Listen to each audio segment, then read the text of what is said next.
Hi, my name's Paul Grogan and welcome to my Games of the Month video log for June 2025.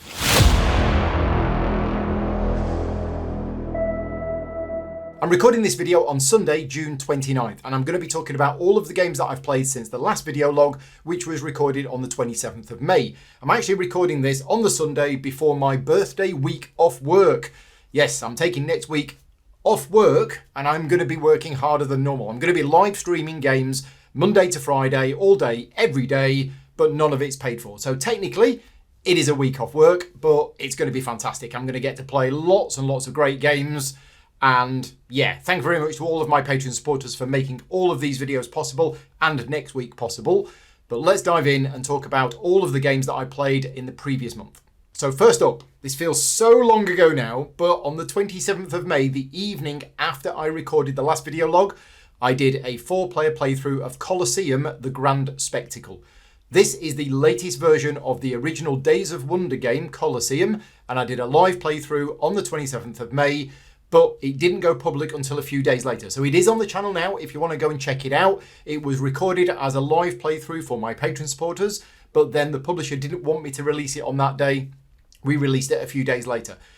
So yeah, it's on the channel now, and the Colosseum Grand Spectacle Kickstarter is actually live right now. And in fact, it's not even a Kickstarter, it's a GameFound. I must get out of the habit of constantly saying Kickstarter. This is a GameFound campaign.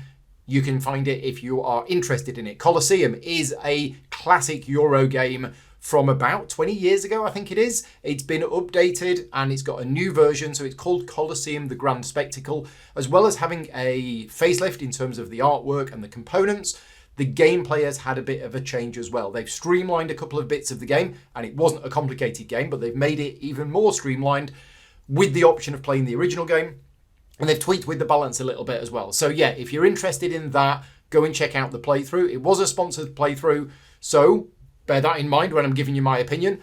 Colosseum is a fantastic game. I have always thought Colosseum was a great game, even when I played the original Days of Wonder version. Wasn't too keen on the Tasty Minstrel Games version, even though that was actually the same game. It was just the art style didn't really do it for me. But this new version looks absolutely gorgeous. And I say it's a classic Euro game. Games from about 20 years ago were, generally speaking, not as complicated as we have a lot of Euro games now. They are very smooth, they are very streamlined, and they've got a lot of things in it which modern games don't seem to have. And that was really apparent when I went back to it and I played it again. For example, there is a part of the game where you are trading with the players, and you don't generally see that in games these days, but it worked really well in this game. If you are worried, like I normally am, about negotiation in games, it's not really that. I mean, technically it is. You're like, well, you've got a horse and I've got some shrubbery. Do you want to swap the horse for the shrubbery? Oh, well, actually, the horse is going to be better for you than the shrubbery is for me. So if you give me a couple of coins as well, yeah, sure. There you go. That's it. It's all open information. Nobody's doing any secret hidden deals where you can't work out, what the benefit of what they're going to get is. But yeah, it is a really good game. And what's really nice about the fact that they're redoing this game, which for old timers like me, you might be thinking, well, why are they redoing this game? It's already been redone, before many years ago, and now they're redoing it again. Well, the great thing is it's making the game available for a newer audience. And some of the people, in fact, all of the other people that were in that playthrough that evening had never played the game before. And it was a breath of fresh air for them, and they all really enjoyed it. The funny story is, I'd advertised the fact that I was going to be needing players to do a playthrough of Colosseum on that Tuesday night. And JP, Rick, and Davey all said yes, and they came over. They didn't know anything about the game until they came into the studio and sat down and looked at it. They actually didn't look it up. They didn't know anything about it. They was expecting a game, a tactical combat game about gladiatorial combat.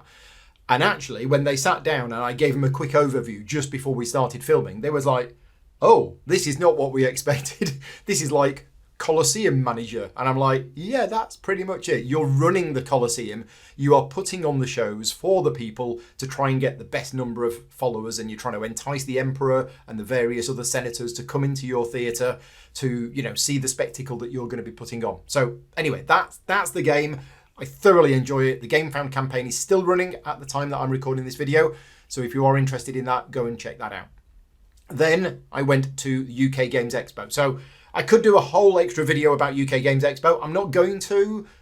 I'll try and keep it brief. UK Games Expo for me is primarily work. Well, it's 50% work, and the other 50% is going around and meeting up with either publishers who I'm working with, publishers who I just know, friends, Patreon supporters. That's it. UK Games Expo for me these days is not walk around the halls looking for interesting games to either buy or play. I don't do any of that whatsoever. For various reasons. First of all, there isn't that many things coming out that I would be interested in, and the ones that I am interested in, I'm already aware of them ahead of time, and my schedule is already packed full for the next few months. So yeah, I try to limit myself with looking around for new stuff, but I did meet with some publishers to discuss future work that's going to be happening for the rest of this year. And I did spend the mornings demoing for Board and Dice. I was demoing the new version of Trismegistus. So a big thank you to everybody who came by to try the game out, or just see the game, or chat to me, or bring me gifts. That was great. I had personally, I had a really good time. I met up with various people, some of whom I don't see very often. So Martin Wallace, Ian Livingstone, Sir Ian Livingstone, people like that. You know, had a good bit of time spent with them. The games that I played, there weren't many games that I played.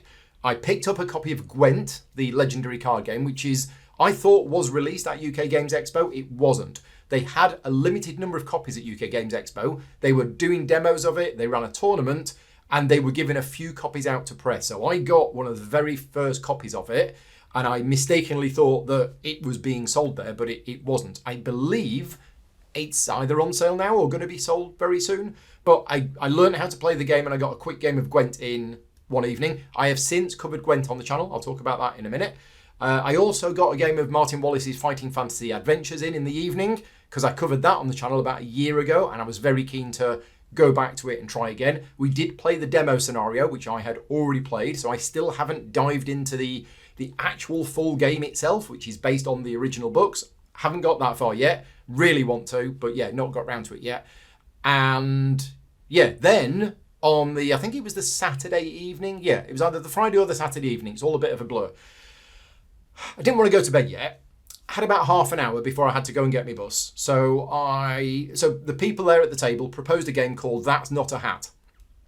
And I'm like, okay, I'm going to hate this game, but tell you what, I've only got half an hour to kill, so sure. And they went, yeah, it's got bluffing and it's got secret information. And I'm like, no, I'm going to hate this game.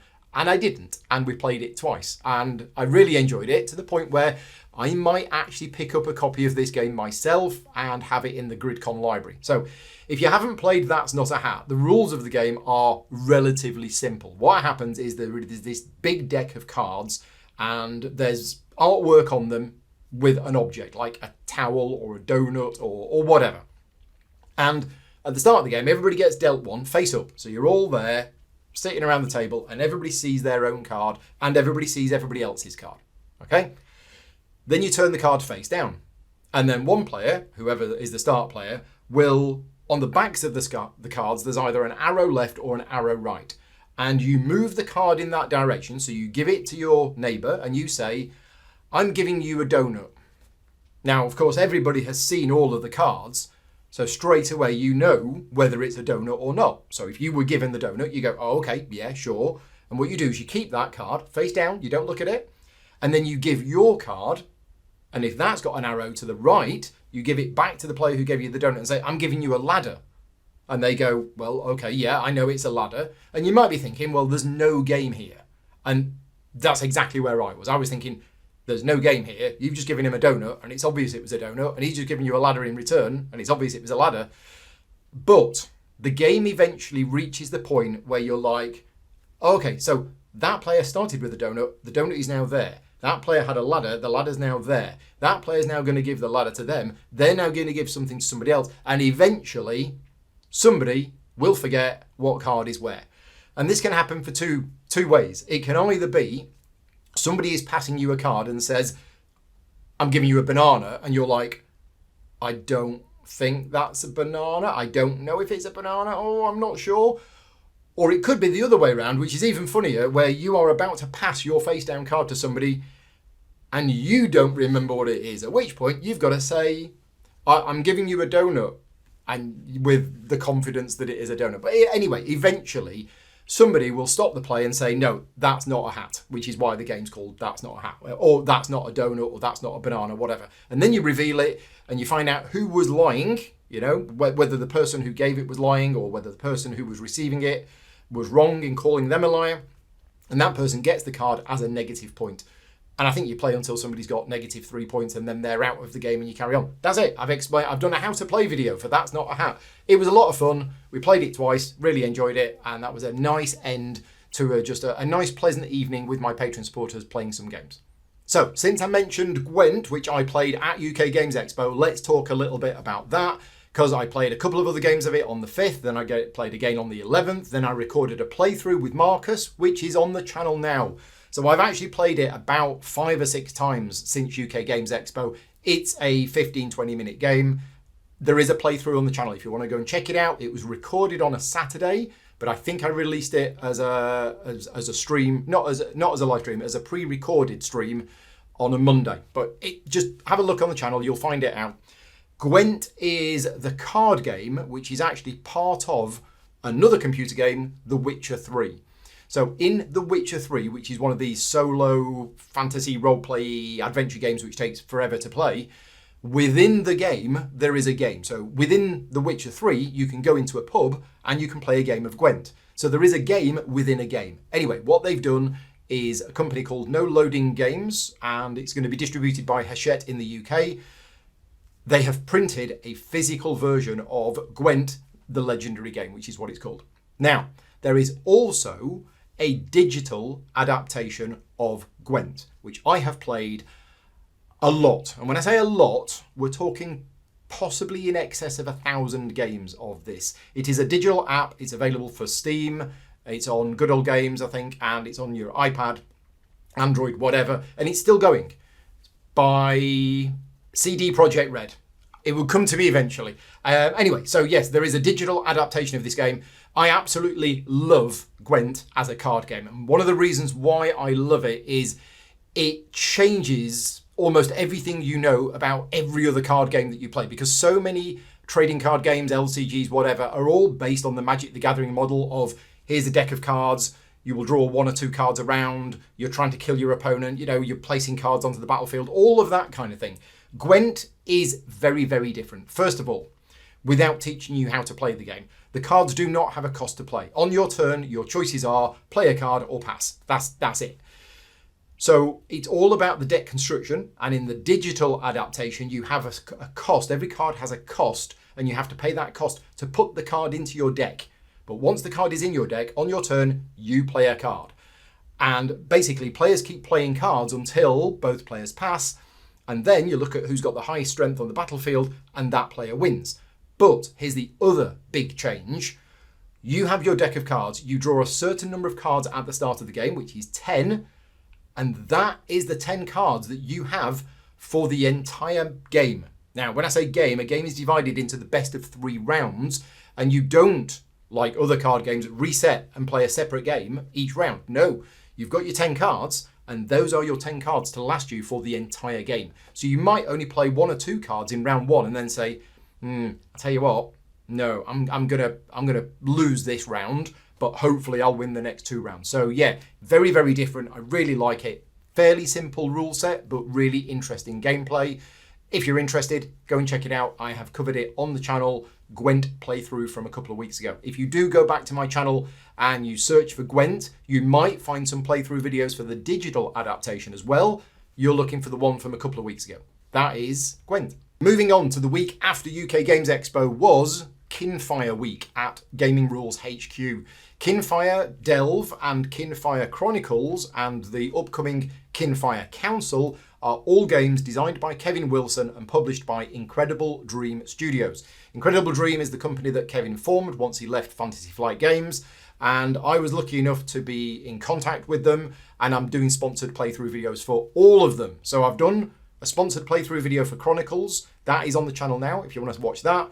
And I've also done a sponsored video for Kinfire Delve, and later this month I'm going to be doing a sponsored playthrough for Kinfire Council. So bearing in mind that these were sponsored playthroughs, let me tell you a little bit about them. First of all, Kinfire Chronicles is a 1 to 4 player fantasy cooperative campaign-driven game. Although if you do play it solo, you have to play 2 characters. So it's 2 to 4 characters, and it is a campaign-based game. One of the things that's different about it compared to a lot of fantasy cooperative campaign games is each individual game will only take you about an hour and a bit. So it reminded me in some ways of Fate Forge, which is a very, very different game, but the 2 things that they games have in common is that each individual game of it will take you about 45 to 60 minutes. It's very, very streamlined. It isn't a mass ton of rules. It's nice, and I'm not going to say simple, because the interesting cleverness with the card play, the way that the players can help each other and boost other players when it's their turn, but it's a very focused game. And yeah, there is a playthrough on the channel if you want to see it.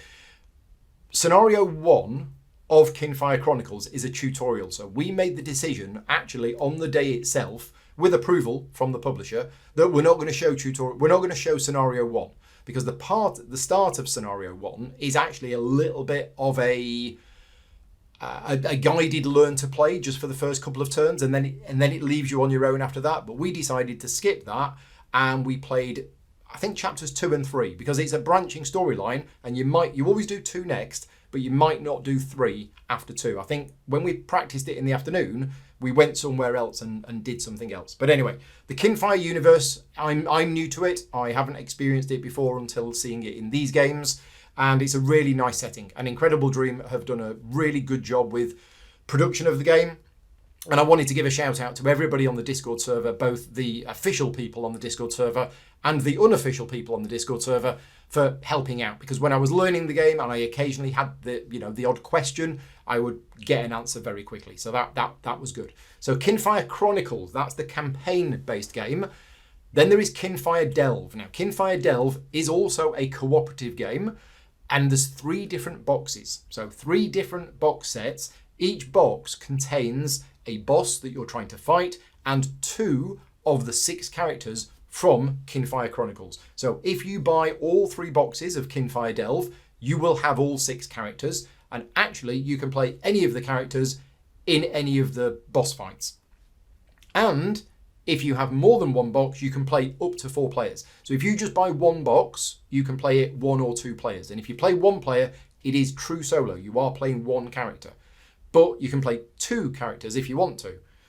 If you buy 2 boxes, you can then expand the game up to 4 players. You cannot expand it up to 6 players. If you buy all 3 boxes, it just means you'll have all of the characters. So Kinfire Delve, I also really enjoyed it. Again, there is a sponsored playthrough of this on the channel if you are interested. It took us about an hour and a quarter, I think, to an hour and a half. It's a really interesting take on a cooperative card-driven game, which follows the same sort of idea of the Kinfire system, where each of these characters has this Kinfire lantern, which is a really powerful ability. And when you charge up your lantern, you get this superpower effect. But you're fighting against the boss. Now, there's a couple of things about it that I really liked. And I don't think I've seen this in a game before. If you've seen this in another game, let me know. In Kinfire Delve, you have a shared life total. So you have a certain number of hit points, depending on what difficulty level you're playing at, or number of players maybe. And yeah, it's a shared life total. And I've never seen that in a game before. I don't think I've seen that in a game before. So when you lose health, it's not an individual character that's losing health, you're losing health for the group. And if that health goes to 0, then you're out. Kinfire Delve is essentially a puzzly style game, but with a different puzzle each time you play. Because what you're trying to do is you're trying to defeat these monsters or accomplish these tasks to get to the bottom, and then you're trying to fight the boss. You might not get to the bottom, you should get to the bottom, but the final boss fight is really difficult. But if you like trying to work out a puzzle of, oh, well, we need to get 3 more progress on that card, because if we clear that card, that's going to do that, but we can't clear that card because there's this in the way. Oh, well, if you play that card, I can help you with this card. Yeah, it's really good. Exactly the kind of game that I like. And I can tell you this, since doing those videos, a number of my followers have bought the Kinfire Delve games, and it's been really nice to see them posting pictures of it, and they're really enjoying it as well. So yeah, Kinfire Chronicles and Kinfire Delve, both of those games are on the channel now, and I played each of them probably about 3 or 4 times. Obviously, once was live streamed. Right, the next one to talk about is possibly the biggest game of this month. It is the latest game from Jamie Stegmaier from Stonemaier Games, and the game is Vantage. Vantage is a very special game. Jamie has been working on it for 8 years, and it is very, very different from anything else that he's ever done.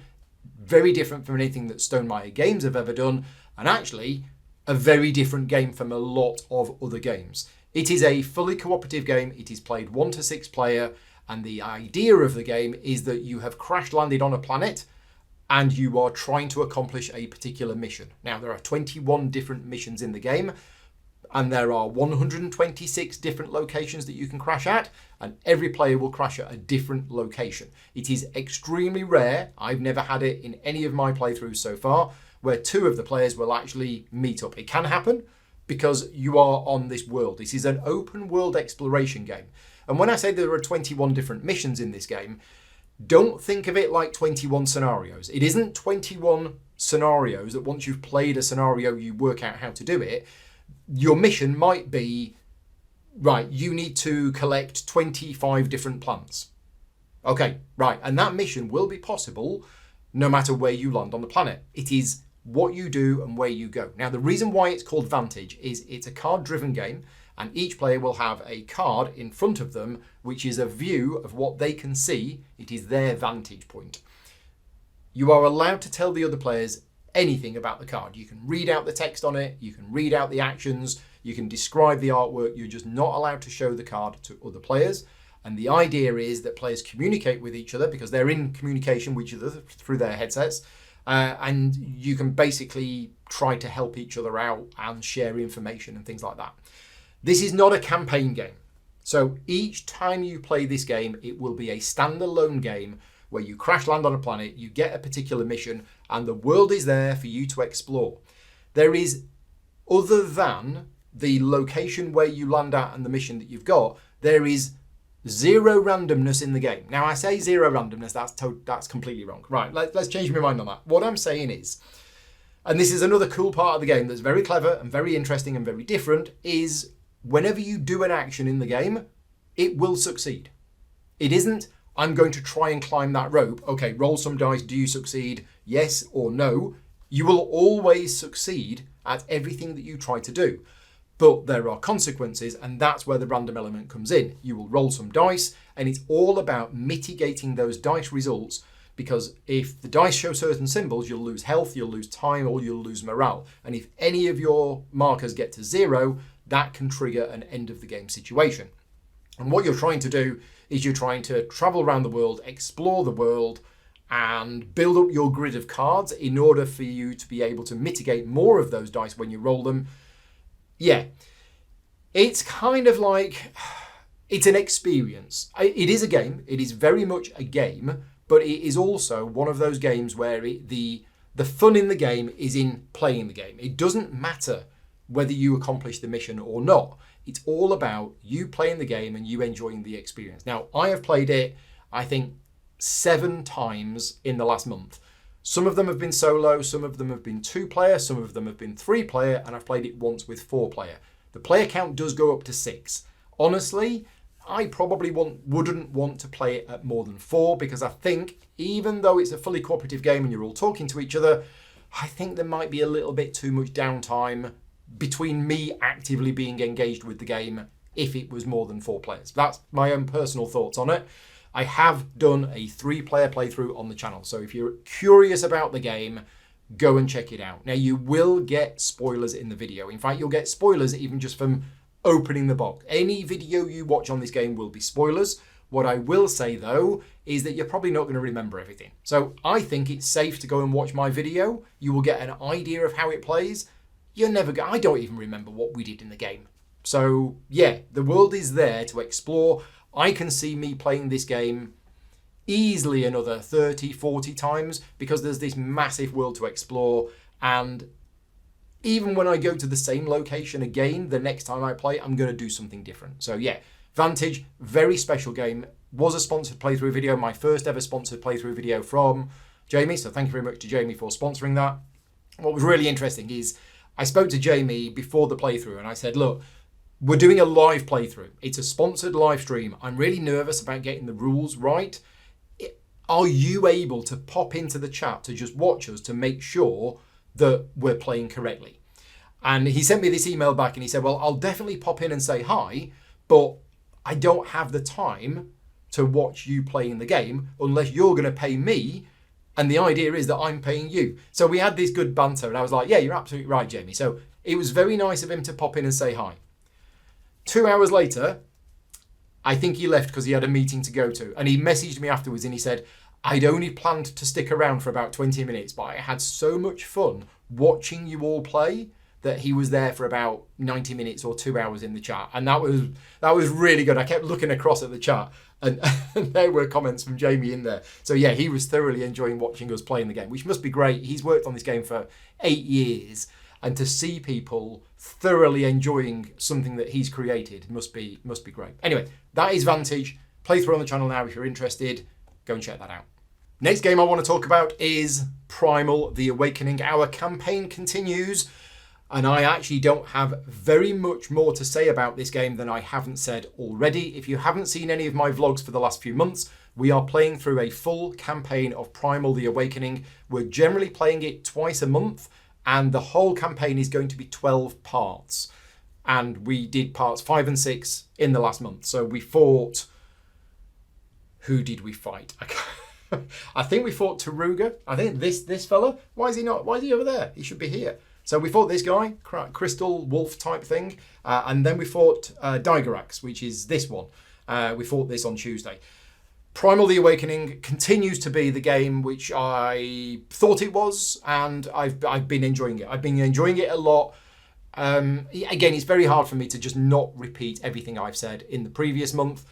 Go and check out the playthroughs. It's a boss battler. It's a very intense, complex.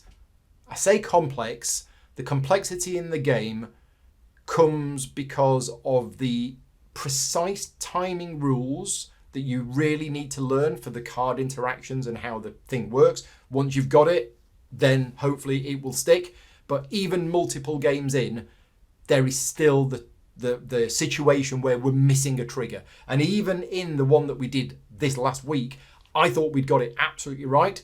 And somebody watched the video afterwards and said, no, at 1 hour, 32 minutes, you forgot to trigger the Rampage card. And I'm like, how did we forget to trigger the Rampage card? We were really trying to be focused and keep an eye on all of these things. But that is my only downside on the game. The game is absolutely amazing, but there are so many things that you need to keep an eye on. Oh, I've played this card triggers that. Oh, and because of that, this happens. And then there's the behavior, and then there's the rampage, and then the struggle happens, and then, yeah, it's a complex game, but it is so worth it. It is such a good experience. And yeah, we're now halfway through the campaign. What else did I do? I had a games day. So on a Sunday, around the middle of the month, I had a games day where I had friends over for the day and I played Perseverance Episode 3, and then I played Earthborne Rangers in the afternoon. Now, these were live streamed, but only to my Patreon supporters. The reason why they were live streamed to my Patreon supporters is I am actually in the middle of creating a sponsored video for Perseverance Episode 3. And I don't feel that it would be the right thing to do to publish a very, very rough video of me playing Episode 3 for the first time, having to look up rules while we're playing, making mistakes, all of that sort of. It was basically me playing games with friends, but I did it in this studio, so I live streamed it for Patreon supporters. And also Earthborne Rangers. Now, the reason why I played Earthborne Rangers is because it's an absolutely fantastic game and I love it, but I'm starting a campaign of it. And I'll talk about this a little bit more later on in this video, but in 3 days' time, I am actually going to be starting a campaign playthrough of Earthborne Rangers, and I needed to relearn the game and get back to it. So yeah, Earthborne Rangers is a great game. It's actually my biggest disappointment of 2024. I remember I did a live stream in December of 2024, and somebody asked me, what's my biggest disappointment of the year? And I said, Earthborne Rangers, because at the start of 2024, I wanted to start playing the campaign because I tried the game, I loved the game, and I wanted to start playing the campaign. And it got to the end of 2024 and I hadn't. And that was my biggest disappointment of 2024. And then as the month went on this year, I was like, wait a minute, I cannot have another year where I don't start playing a campaign game for a game that I think I'm going to absolutely love. So yeah, it's starting. Next week, I'm going to be starting to play the campaign of Earthborne Rangers. And you'll see more about that then. Also, on that same weekend, Nucleum.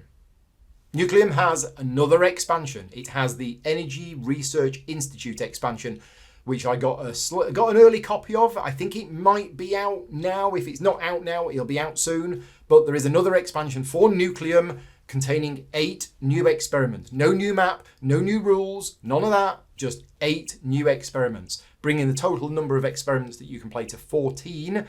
And I did a live playthrough of it. So that is on the channel now from a couple of weeks ago. If you are interested in watching that, I did a practice game in the afternoon and I did a live playthrough in the evening. Now, let's talk about Nucleum, because that was a sponsored playthrough video. Board and Dice are one of my clients. I've had them as clients for many years and I cover pretty much every game that they do. But I have gone on record and have said, Nucleum is not my type of game. There is no denying that Nucleum is one of the best games from 2023, right? I can categorically say that, and I think most people, even if you don't like Nucleum, you have to accept the fact that it was one of the best games that came out in 2023. People are still playing it now. People are still enjoying it now. It has received a number of expansions, which means it is a popular game and it is selling well. The reason why it's not particularly high on my list of favourite games is I'm not very good at it. And I'm not very good, and it's not that, oh, I'm not very good at it, so I don't like the game. The game is complex. The game is a heavy game. I have no problem with that. I play heavy games.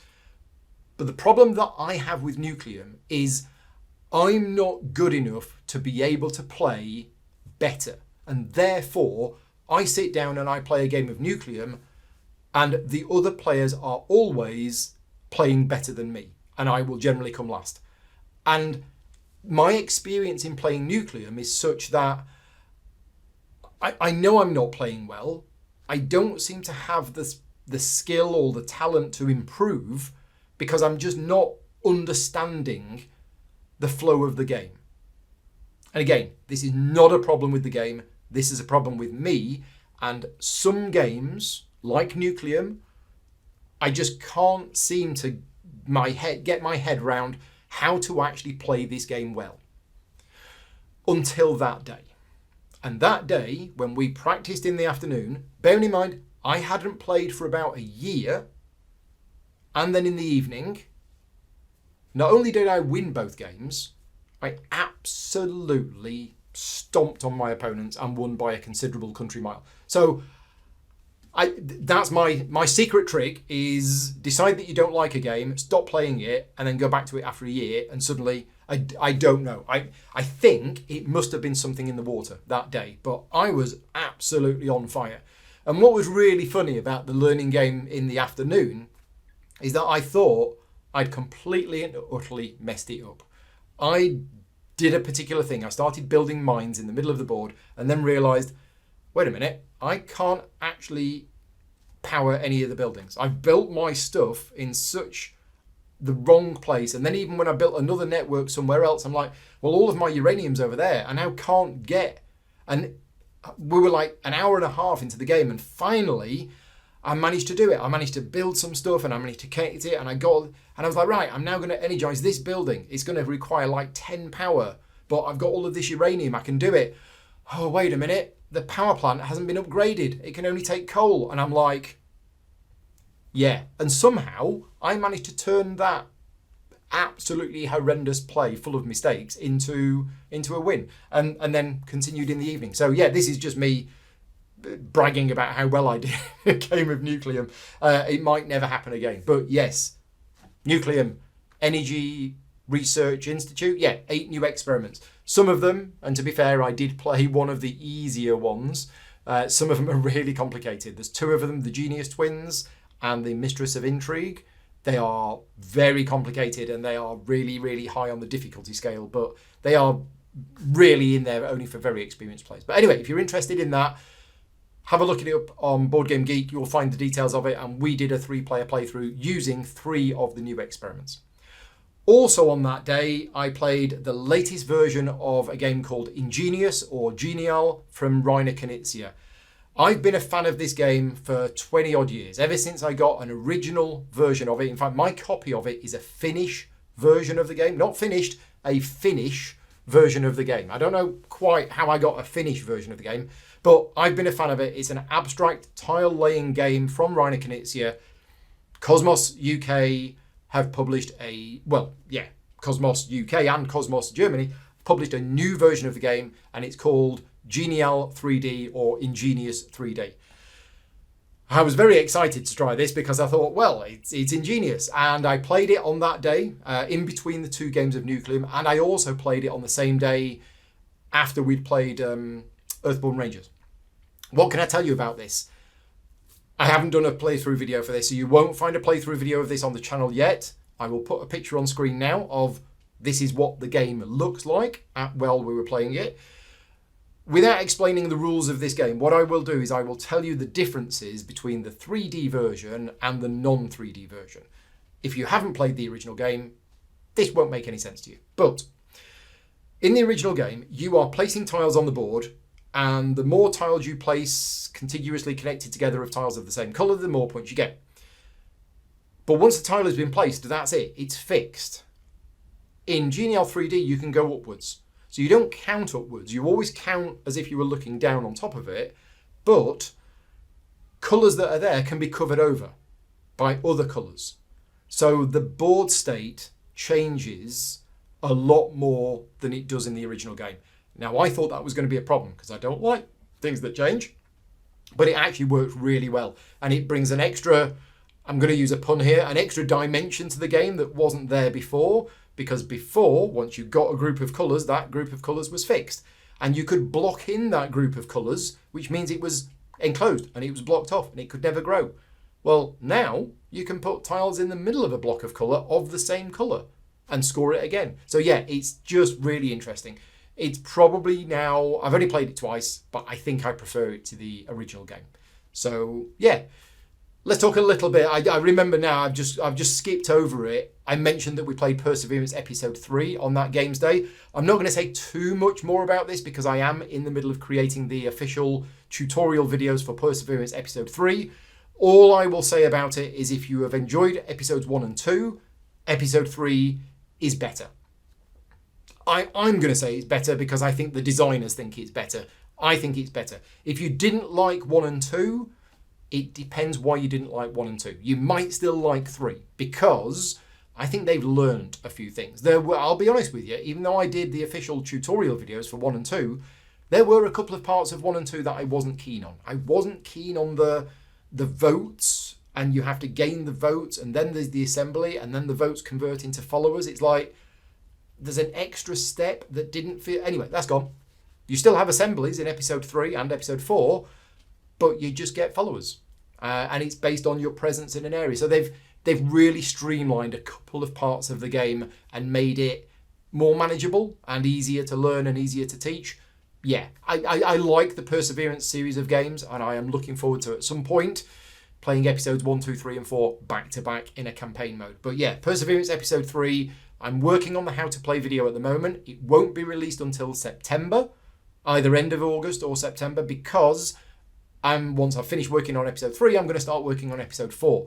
And my schedule for the next 6 weeks is really, really busy. So it's probably going to take me about another 6 weeks to finish the Episode 4 video. Episode 3 is not finished yet. And I will have both videos ready, hopefully, by the end of August. The idea is to get both of the videos ready for when backers start getting their copies. And the deadline that I've given to myself is end of August for those videos to be ready. Okay, that's Perseverance Episode 3. The next game to talk about is another game from Board and Dice, and this was again a sponsored playthrough video. This is Tianxia. This is the latest game in the T series of games, designed by Daniel Tascini, published by Board and Dice. This is going straight to retail, so this is not going to any kind of crowdfunding platform. It's not available yet. I got an early copy of it, and I did a playthrough video for it. It was live, and it was on Friday 2 days ago. So that is on the channel now. If you just want to go back a couple of days and check it out. It was a live tutorial and playthrough of Tianxia. I had learned how to play it on the Thursday afternoon. Then I had a practice game on the Friday afternoon. And then we did the live playthrough on the Friday evening. So I played it 3 times over the course of 2 days. And again, this was a sponsored playthrough video, so take that into account when you're listening to my thoughts on it. I really like this game. I really like this game because the actual rules overhead is, in my opinion, less than many of the other T games. I think it's lighter than Teotihuacan. It's definitely lighter than Tekhenu. It's probably a little bit lighter than Tabanusi. I think it's maybe a similar weight to Tilatum. So it's not an overly complex game. It took me, I think, about 20 minutes, maybe just a little bit more, to do a full teach the Friday afternoon. So Mark and Chris came over Friday afternoon, and I think I did a full teach to them in just over 20 minutes. Whereas normally some of the other T games, a full teach is like 40, 45 minutes. So yeah, I don't think from a rules overhead point of view, it is that complicated of a game. But, and you will see this, if you watch that playthrough video from the Friday evening, the agonizing decisions that the players have to make. And that's because, yeah, the variability in the game is good. You've got these buildings, and you have a certain amount of buildings. I think it's 12 buildings. There are 12 buildings in play, and you choose 12 of the buildings, 4 income buildings and 8 passive buildings, and that is going to determine a big thing, how the game plays out. You've got lots of other variability going in at the start of the game, and then you've got your own hidden objective cards, and you're like, right, okay, how am I going to make this happen? So thematically, the game is set 260 BC.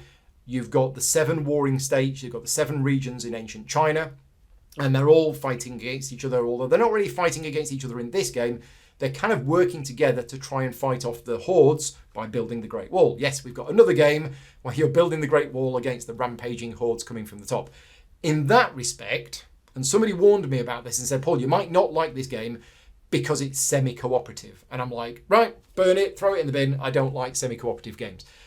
There is a semi-cooperative element to the game in that when the hordes come down from the north, if the players haven't built sufficient walls or soldiers to defend it, they're going to break through and they're going to cause damage. And if another player happens to have governors in the buildings in that particular section, you're like, well, I'm kind of not bothered. I could send my soldiers there and I'll get a few points for helping defend, but actually I don't think I'm going to. I'm just going to leave that and all of your buildings will get absolutely trashed. I'm going to send my soldier over here instead. And you're like, but that area's not being attacked this turn. And it's like, no, but it's going to be next turn and I've got buildings in that section. So yeah, the decisions that you make in the game have to be selfish ones, but the game promotes the cooperation because you will get victory points for helping defend the area. So even if you just send one soldier in, you're going to get some points for helping, even though it might not help that much. The playthrough video is on the channel from a couple of days ago. This is Tianxia, and it's going straight to retail. I think it's going to be available in a few weeks' time. And yeah, that's the latest game from Board and Dice. And then yesterday, I went round to a friend's house, and I played 2 fantastic games. 2 of my favourite games. Both of these games are in my top 20. I don't know if any of them are in my top 10, but I played Gaia Project in the morning, a 3-player game of Gaia Project with the expansion. And then I played a game of Marrakesh in the afternoon. Marrakesh is one of my favourite Stefan Feld games. Probably, it's either my second or third favourite Stefan Feld game. Really, really love Marrakesh. So yeah, Gaia Project was fantastic. Always love Gaia Project. I'm quite late to the party with Gaia Project, but as soon as I remember playing it when it came out, but then I didn't play it for years, and then eventually I started playing it again, and then it was on Board Game Arena, and then I got a copy of the game, and then I got the expansion, and all of a sudden, I don't play it that often, but Gaia Project is a great game. And for me, and I'm curious to know what you think on this, but Gaia Project is my favourite one of the Terra Mystica, Age of Innovation, and Gaia Project. Age of Innovation, I think, is an improved version of Terra Mystica. I've played it 2 or 3 times, and I do enjoy it. but I prefer Gaia Project. For me, mechanically, I think Gaia Project. It's nothing to do with the theme, the fact that one's in space and one's fantasy, medieval. Doesn't make any difference to me. I found Age of Innovation just a little bit too much on my brain, going back to what I was saying earlier on about once a game reaches a certain complexity level, I spend more time thinking about the rules of the game rather than actually being able to play it well. Whereas Gaia Project is at the upper limit of that for me. Yes, it's a complex game and there's a lot going on, but I am actually able to not think about the rules, but think about what I'm doing within the game itself. And yeah, Marrakesh was great as well. I won both of those games that day as well, so that was not bad considering I'd had about 3 hours sleep the night before and had a pounding headache all day. That must be the trick. Maybe I play better when I'm feeling awful. Anyway, that's all of the games that I've played physically. And this is Paul in the editing room. Just as a reminder that if you are one of my Patreon supporters at $3 a month or higher, you will get access to a bonus video log where I am going to rank all of the games that I've played in the month. So yeah, that message will be sent through the Patreon system as normal. If you don't get the emails from Patreon with all of the things that I'm doing during the week, then yeah, log on to Patreon, make sure you have notifications or emails enabled, and you will get an email about it.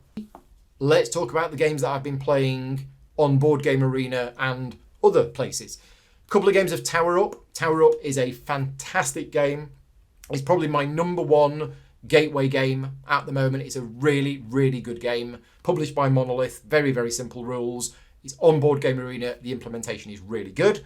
I also had a game of Quartermaster General East Front, which I now have the physical version and I've not played it yet, but that's really good. Really like that. I played another couple of games of Spellbook. Spellbook I've been talking about for a couple of years. I'm one of the few people that actually like it. And that second game of Spellbook that I played, wow. Really, really good game because none of us were trying to store our things and end the game early. So the game went on a lot longer than normal and we were all building up all of our stuff. Now, I did trigger the end of the game by filling up my storage, but I only did that because I had a special ability that allowed me to store 1 tile normally and then 2 more, and I triggered the end of the game and just won. So yeah, Spellbook is on Board Game Arena. I highly recommend it. I think it's a really good game. Also played a game of Wingspan. The tournament that has been organised as part of my Patreon supporters is now over. Somehow I came 5th, or maybe I came 5th in my particular bracket that I was in. But yeah, Wingspan's all right. Out of all of the games that I've talked about that I've covered this month, Wingspan is one that I would honestly happily not bother playing again. Now, I've only played the base game and I know everybody tells me that it's a lot better with a lot of the expansions, or at least the first expansion. And I do like the core mechanism of Wingspan. I just found the base game a bit, and I think I said this last month. I think I'm just repeating myself on what I said last month is, oh, what are the objectives? Oh, well, the objective for round 1 is to have birds in that particular terrain type. Okay, and what's the objective for round 2? Is to have eggs with a particular type of nest. Okay, so it's basically, well, I've got these cards. Do these cards fit with these categories? Well, no. So I'll try and draw more cards, and I'm trying to draw cards to fit the cat. I don't know. I just feel that maybe it's not a game for me. Maybe it's not a game for me because it's obviously a good game and a lot of people really like it. It's just not for me. The next game I played on Board Game Arena, and I didn't even know this was on there, was a game called Battle Sheep. Now, I have played the physical version of Battle Sheep probably about 10 years ago, and I don't think I've played it since. But Battle Sheep is a really good, tactical, simple game, which has nothing to do with sheep. Literally, the theme could be absolutely anything. But it was on Board Game Arena. One of my Patreon supporters started a game of it, and I was like, sure, I've not played this in 10 years. I'll have a game of this. And yeah, it's very, very simple, but quite good fun. You're basically moving stacks of counters, and when you move them, they move in a straight line as far as they can. And then you can split the stack, and then you keep doing that.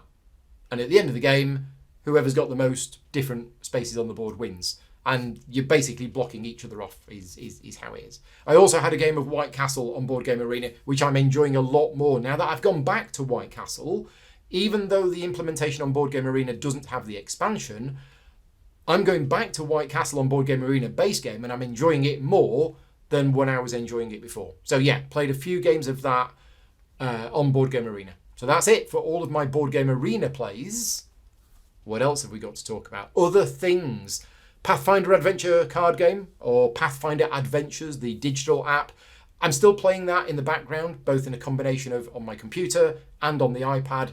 And I have streamed a couple of those playthroughs for my Patreon supporters. So yeah, if you're one of my Patreon supporters and you're on the Slack channel, I have done a couple of streams of the Pathfinder card game. I've also played some King Domino Digital.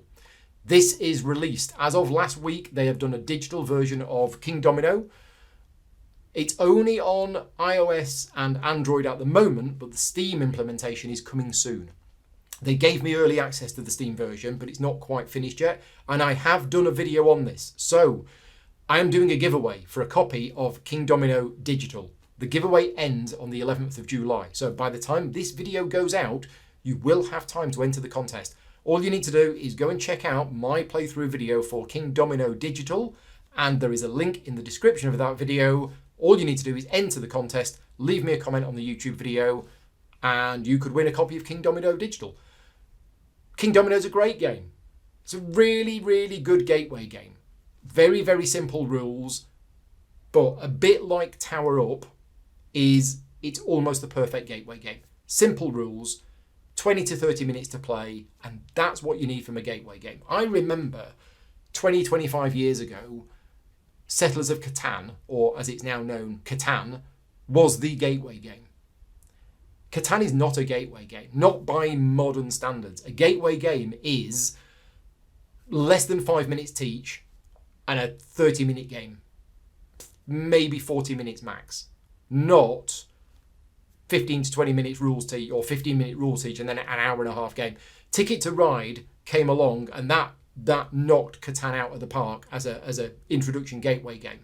But since then, we've had Bear and Park, we've had King Domino, and we've now got Tower Up. So there's a lot of really good gateway games out there that are really accessible. And King Domino is one of those. And I'm actually surprised that they haven't done a digital version before, but the digital version that they now have done is actually really good.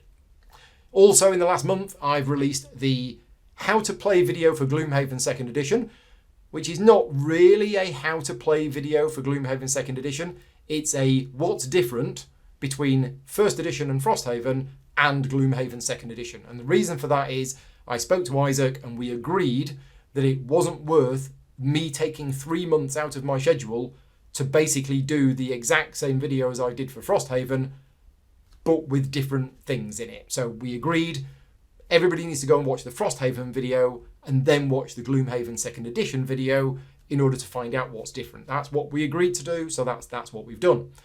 I also did an interview with David Turtsey and Adam Turtsey, 2 of the 3 designers from Captain's Chair. This is about the future of the game and the upcoming boxes, because the expansions have now been announced, and if you're interested in that, that's on the channel as well.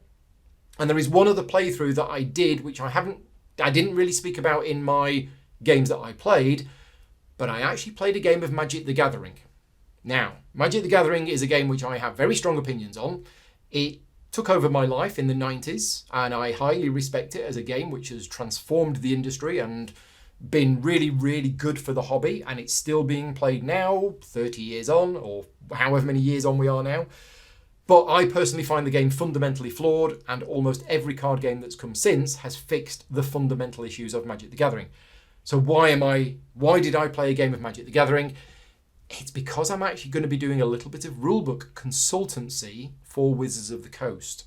And I can't go into too many details about what it is that I'm doing, but I got sent a sample product for something, and they have asked for help with the rulebook for that particular product. So yeah, I'm actually going to be doing a little bit of rulebook work for Wizards of the Coast, which is quite exciting, but it meant I had to go back and play Magic the Gathering, which still has exactly the same problems as it did back then. But anyway, that's I think all of the games that I've been playing. So what's coming up?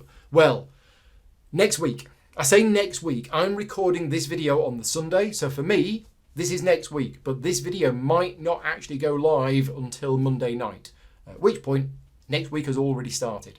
It's my birthday next week, and what I'm doing is I'm taking the week off work. Now, a lot of people have said, oh, that's great, you deserve a break, have a good holiday.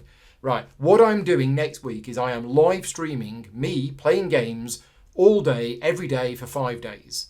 It's a week off work because I'm not being paid for any of it. All of the games that I'm playing over the next week are games that I really want to play and that I, generally speaking, don't get much time to play them because I'm too busy doing all of the other stuff. And this is something that I learned about a year and a half ago, that I was becoming more and more frustrated that I don't get to play the games that I really want to play. So you got to make it happen. And I'm making it happen by literally taking the week off work. Now, I'm only able to do that thanks to the amazing support of my Patreon supporters. Your financial support means that I can literally afford to take a week off work. And you probably want me to have a rest and go and do the gardening, but I want to play games. So that's what's happening next week. On screen now is a picture of everything that's happening next week. First of all, Monday, Pathfinder Adventure card game. Our campaign continues. We started it a year ago. We did 3 scenarios of a 24 scenario campaign, and we're doing 3 more on Monday. So join us for that if you're interested. You can watch all of these videos back afterwards. On Tuesday, Rick's coming over. Marvel Champions all day. We're playing the entire Agents of S.H.I.E.L.D. campaign. So yeah, that's happening on Tuesday. Wednesday, we're starting the campaign of Earthborne Rangers. I will be continuing the campaign at some point over the next few months, but that starts on Wednesday. Thursday, which is my actual birthday itself, I'm playing Mage Knight. Why not? It's my number 1 favourite game and I don't get a chance to play it, so I'm doing a solo playthrough of Mage Knight on Thursday the 3rd of July, which is my actual birthday. And then on Friday, we are having a Games Workshop themed day. We are playing a 4-player game of Forbidden Stars in the afternoon. And then to end the week, we are doing the thing which I said would never happen. I'm going to be playing Talisman. Talisman. 5th edition of Talisman, the physical board game. We're going to be playing it on Friday evening. Now, yes, it is Talisman. And yes, I'm going to be playing it. And no, nobody's paying me. There you go. That's next week. Now, what else is happening for the rest of the month? We are going to be doing 2 more playthroughs of Primal the Awakening. I'm going to be doing Kinfire Council, as I mentioned earlier on. And I'm also going to be covering a game called Nanolith. Now, this is a game which I was put onto by a fellow content creator and another friend of mine that told me about it. So I got in contact with the publisher of this game and I said, look, I've been recommended this game, that a number of people said that I would like it. And he said, oh, hi, Paul, I like your videos. You know, yeah, I'm happy to send you a copy of the game. And I said, well, hang on a minute. I'm not asking you for a copy of the game because, to be honest, I won't have time to play it if you just want to send me a copy of this game. But were you looking for any potential sponsored playthrough videos? And he said, oh, actually, yes, I am. At which point I went, great. So this was all agreed about 6 months ago. I've had a copy of Nanolith for about 6 months and I've not done anything with it yet, but I'm going to be learning it in a couple of weeks' time, and later in this month I'm going to be doing a playthrough video of Nanolith. It's a cyberpunk themed cooperative narrative driven adventure game, I think, from what I know about it. The other thing I'm going to be doing, and I'm a little bit excited about this one because there's a personal connection to this game. Years ago, when I used to do a lot of work with Czech Games Edition, and I would be attending 3 or 4 conventions a year on behalf of Czech Games Edition. I would be not just working at their booth, but I was helping to set up their demo team and train the demo staff and all of this lot. Anyway, and I did that for many years, and most of that time I was sharing a room with a guy called Petr Kaslava. Petr has become a friend. He no longer works for Czech Games Edition, but he's gone on to do other things. He's one of the co-designers of Kutna Horror, and he's got his own game coming out this year called Dirt and Dust. Now, the funny story about this is Dirt and Dust is being published by Albi. Albi are a Czech publisher, and they've done a number of other games in the past. Last year they did Tea Garden for one of them. And guess who works in the marketing department at Albi? It's Petr himself. So I'm like, okay, so I now need to have a conversation with you about whether the company that you work for is going to sponsor me to do a playthrough video for your game. And it was one of the weirdest conversations that I'd had. But putting that aside, I'm friends with Petter, and the game actually looks interesting. It's called Dirt and Dust, and I actually sent some details of it to my Patreon supporters, and they came back to me and said, yeah, this actually looks like the kind of game that you would like and would cover on the channel. So near the end of the month, I'm going to be doing a live playthrough of that, but it's nice because there's a personal connection to the game as well. And then, probably not this month, but I think on the 1st of August, I'm going to be doing a live playthrough of the recently announced Dungeons & Dragons Baldur's Gate game, published by WizKids and designed by Matthew Dunstan. Now, I'm excited about this one because I actually did some rulebook work on this about a year ago, maybe even longer. So I didn't write the rulebook, I did consultancy on it, I told them what was wrong with it, and I helped them fix some parts of it. I haven't seen the final rulebook, so if the final rulebook is terrible, it's not my fault. I did the best I could. I didn't write it myself, I just gave them lots of advice and guidance. But it's a really good game, and when I did this rulebook consultancy, I was like, this is a really good game. And I contacted Matthew Dunstan and I said, look, I know it's top secret and we can't tell anybody yet, but I've just played your new Baldur's Gate game and it's really good. Now, it's a Euro game, so don't let the fact that it's Dungeons and Dragons put you off. It is a Euro-style game. It is very much a Euro-style game, but it has the D&D Baldur's Gate theme. You're basically building buildings and doing stuff with the guilds and things like that. It's been a year since I played it. I can't remember, but I do remember it being very good. So yeah, looking forward to that one. What else have we got? Perseverance videos I've already mentioned. They're not going to be out for ages yet, but if you are one of my Patreon supporters, you do get sneaky early access because you are helping me fix all of the problems with them. So thank you very much for that. And also in July, I'm going to Manacon. Manacon is one of the conventions that I go to every year. I've been going to Manacon. Well, Manacon's been running for about 40 years. I used to go to Manacon in the mid-90s. I actually went to Manacon a couple of times in the mid-90s. Then I didn't go for a very long time, but I've been going for the last, I think, 15 years now. It's one of the conventions that I go to. It's about 250-ish people, and it is rooms of people playing games. It is what it is. There's no library or anything like that. There's a second-hand store, but I've been going so long, I know half of the people that are there. Most of the committee are patron supporters of mine, and I've become friends with them over the years, so I really enjoy Manacon. And this year it's being held at Northampton University, I think it is.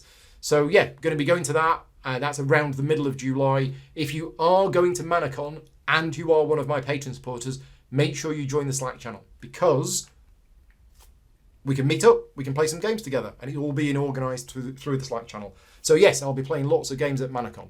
Right, moving on, let's give you a quick Patreon update. As of this morning, we are currently at 1,185 supporters. Now, that is very close to the 1,200 goal that I mentioned last month, but it's the last day of the month today. And what's going to happen, no, it's the last day of the month tomorrow. So what's going to happen is, by the time this video goes out, my Patreon campaign will have ticked over into July. And every time that happens, I lose about 20 supporters. And that's because a lot of people were on a renew at the first of the month, and a lot of people, their cards will have expired and it will no longer be able to take the money. So yeah, we're not going to make the 1,200 goal unless 15 people join me today. And when I say today, I mean probably on the Sunday. And you're not going to see this video till Monday or Tuesday anyway. But yeah, big thank you to all of my Patreon supporters. Your support is incredible. It keeps me going financially and, you know, from an emotional support level as well. And it makes things like next week happen because, yeah, as I say, I wouldn't be able to do that without the support of the Patreon campaign. So big thank you to you. And if you do want to start supporting me, feel free. You know, you could even just, if you support at like $1 a month or something like that, if we can get to the 1,200 goal by the end of next week for my birthday, that would be fantastic. But I'm not going to make any kind of, you know, false stretch goals and say, oh, if we get to 1,200, I'll play Talisman. No, I'm going to be playing Talisman anyway. So yeah, it just feels a bit wrong to give that sort of false expectations of something when I'm going to be doing it anyway. But yeah, if you want to support me on Patreon, you can. But as always, don't feel that you have to. The Patreon support is fantastic. But if you want to support me, you are more than welcome. And if you do support at $3 a month or more, you get access to the Slack community, which is a great community. Lots of good people on there, lots of really good discussions on there. You get the opportunity to play lots of online games with me, which are all organised through the Slack channel and various other things as well. On screen now is a list of all of the new Patreon supporters that have joined in the last month. So a big thank you to all of you, but as always, a big thank you to everybody who has stuck with me. So yes, thank you very much. Now, each month I normally give you an update on where the charity payment has gone this month. We haven't done one yet, so apologies for that. We have got ourselves behind. It's been a really bad month here for a variety of reasons. We've had continuing issues with the building work that we had done many months ago now, which is why I am still in my old studio. So that's causing a lot of stress and a lot of time to sort that out. We've had a lot of stuff going on regarding GridCon to do with the ticket sales and the websites and everything else. That's been taking a huge amount of time. We've had a number of other things as well. I've had a couple of areas where I've received some online abuse, which has been difficult to deal with. But yeah, don't worry, we will catch up. So we haven't donated last month's advertising revenue to charity yet, but it's on a list. We are going to, we're not keeping it for ourselves. We will just at some point in a month or two's time, we'll sit down and we will give away, 3 months worth of advertising revenue. And when we do, I will let you know who we've donated it to. A few people have contacted me and given me some ideas for good charities to donate the money to. If you are one of my Patreon supporters and you do want to contact me and suggest a good charity, please feel free. Either leave me a comment on this video, contact me through Slack, email, something like that. That would be great. Right, I think that's about it. I'm just, I'm running on very little sleep here at the moment, but I am super excited about next week. You can't imagine just my joy at taking a week off work and getting to play games which I really want to play. I mean, anybody watching this video would want that. There is the fact that it is live streaming, so it is actually quite hard work. It's not just, if I sat downstairs and played games with my friends for a week, it would be great. But there is the additional overhead, and I'm hoping that when you watch my live streams, all you see is Paul's just playing games with his friends. But actually, it is quite hard work. Even when it's not a paid for video, there is still a lot of stuff going on. We still have to film it in here. I still have to do all the camera angles. I have to keep an eye on everything. So yeah, it is not as relaxed as it would be just, playing games off camera, but I want to do it and I want to produce the content for you to watch. And yeah, it's games that I'm going to really enjoy. So that's it. Let's wrap things up. And thank you very much for watching. Thank you, as always, to all of my Patreon supporters for your support. And I'll see you all next month. Cheers, everybody. Bye-byes.